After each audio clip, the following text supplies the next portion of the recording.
And welcome back to my garage. So today I'd like to show you how to split an old rusty rim which had a tire on for many years. So I got this is the tire I had on the front wheel of the SR. You might have seen it already. Often these are really difficult to get off. And I'll start using some CRC here now, or WD-40, whatever you have, and just spray it through the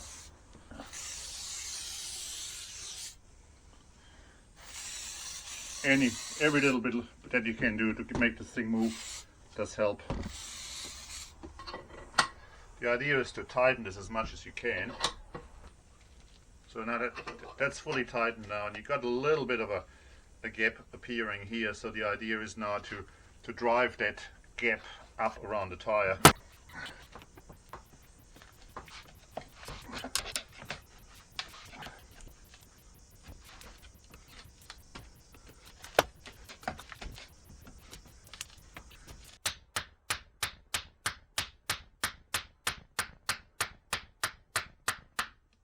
And it's truly rusted on. There's bugger all happening here.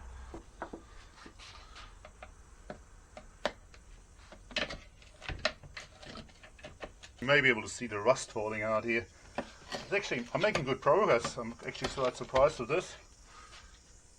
So using the screwdriver was quite successful.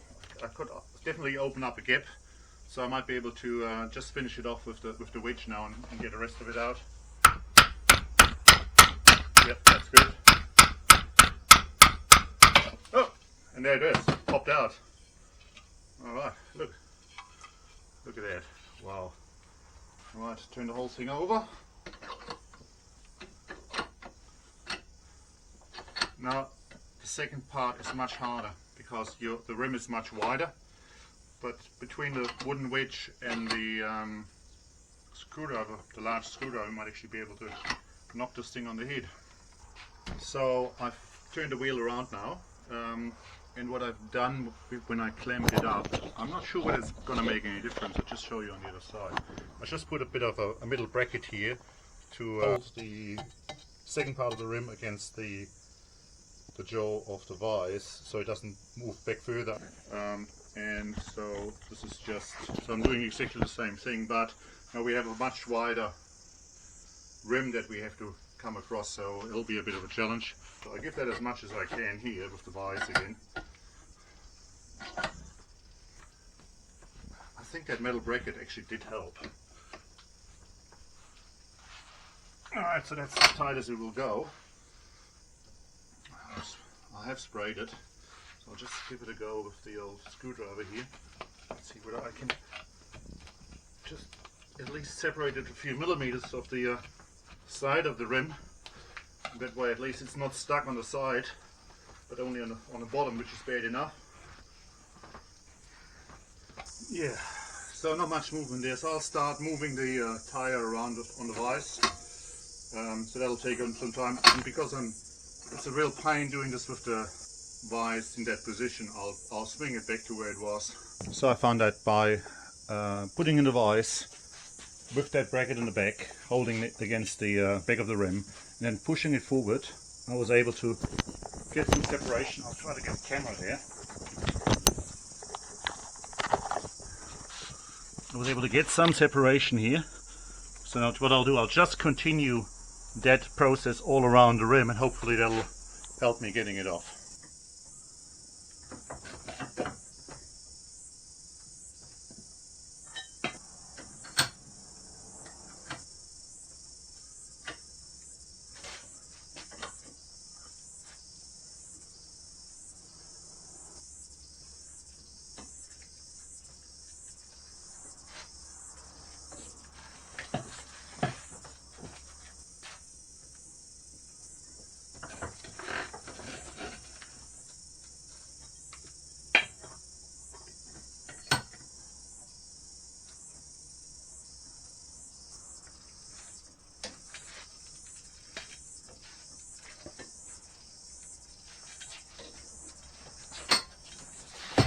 Oh, look at that, fantastic.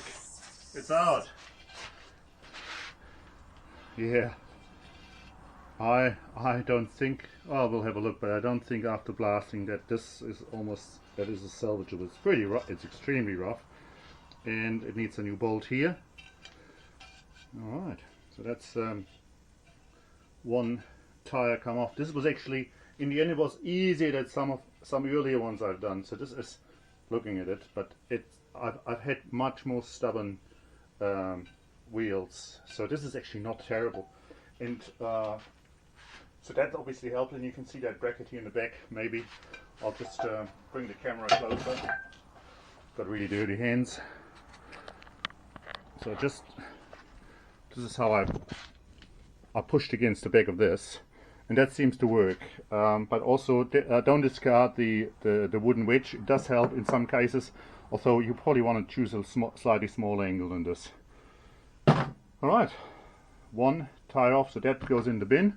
Well, goes into the tire recycling or whatever it's been used for, and so we'll continue then with showing how to fit a new tire. Hi folks, so I'm just putting one of the wheels together. Obviously you got your two rim halves, and these came with stainless steel washers and capped nuts. Obviously not original, normally they would just have a regular nut, and yeah, they should be yellow, but that's the way I got them. They're perfectly painted, so I'm not gonna take the paint off. If somebody later wants to change that to yellow, they can do so. The other parts we need obviously is an O-ring, and I got this one from AliExpress, a packet of 10. I think they were really cheap, for $10, because if you buy them locally from your seal shop or even from the Austrian dealers, you're looking at something like 10 New Zealand dollars roughly per O-ring, and that's just ridiculous. These ones are ever so slightly too small, but what I'll do, I'll just stretch them before I put them in, and then it brings them to the right size, and then just keep an eye on them being nicely and evenly sitting inside that edge. Same with the those tubes. They're really expensive to get the angled tubes.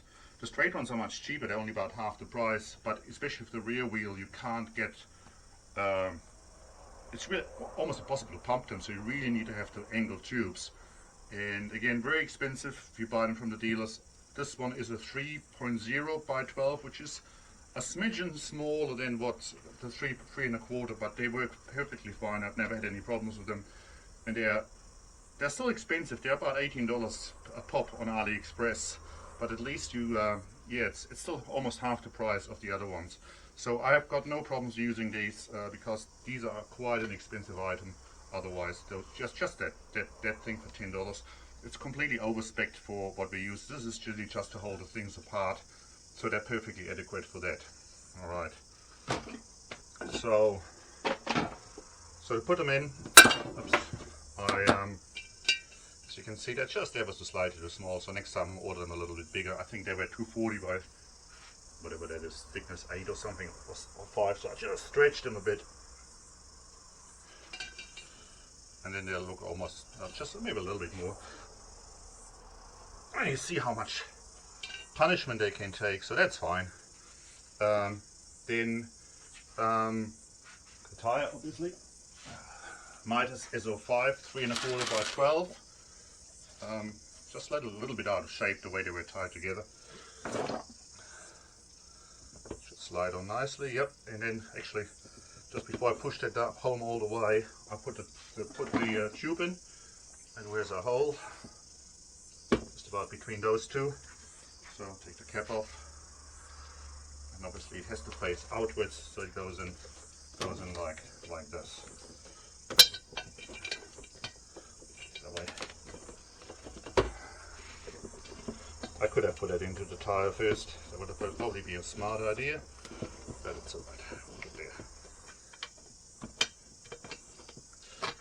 Here comes the fiddly part, putting that valve through the hole, but yeah, it does go through.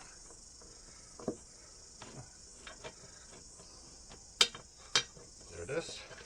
It's important now that the tube is there rather evenly, so it doesn't move around when you pump it up, and that we really wanted to be clear of the edge. So when we put so we can push that down a little bit with with our fingers and also with the using the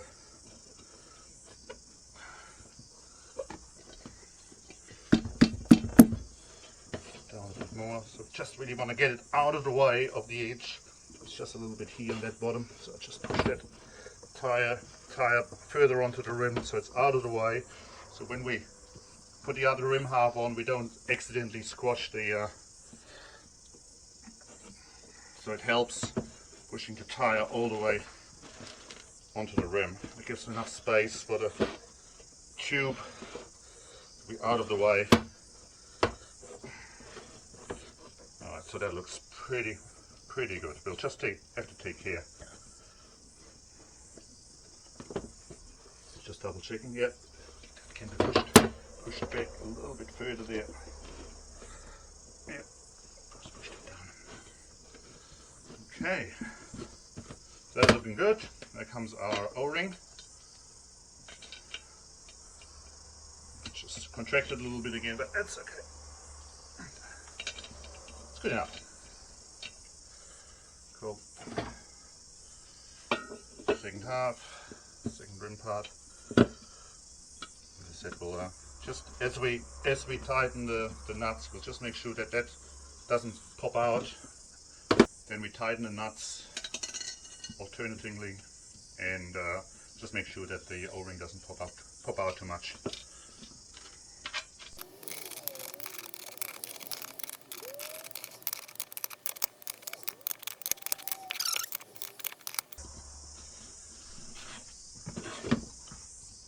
So the nuts are all started and the O-ring sits in nicely, hasn't popped out anywhere, so just tightening these and still keeping an eye on the O-ring.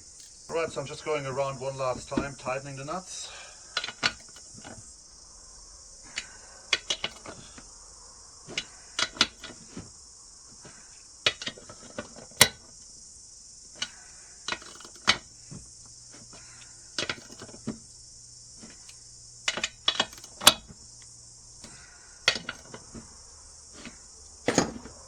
And pump her up. Now with these ones there is no thread going all the way to the rim, so you kind of have to hold on to the bottom while you're pumping up, so you almost need 3 hands.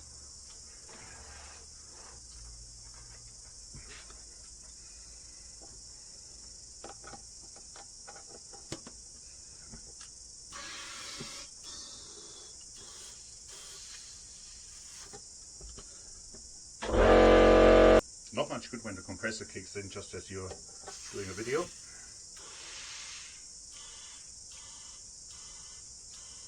I'm putting 30 psi in it, which is about 2 bar, just for the make sure that the tire pops over the rims nicely, and that's looking bloody good. So I'm really happy with that. There was a plastic cap for this somewhere in my mess. So I'll put that on and then the tire's done.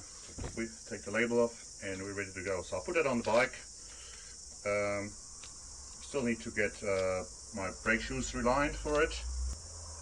And I guess I might, maybe in a day or so, retighten these just to be on the safe side. Make sure that they are still nice and tight, but it should be good. Okay.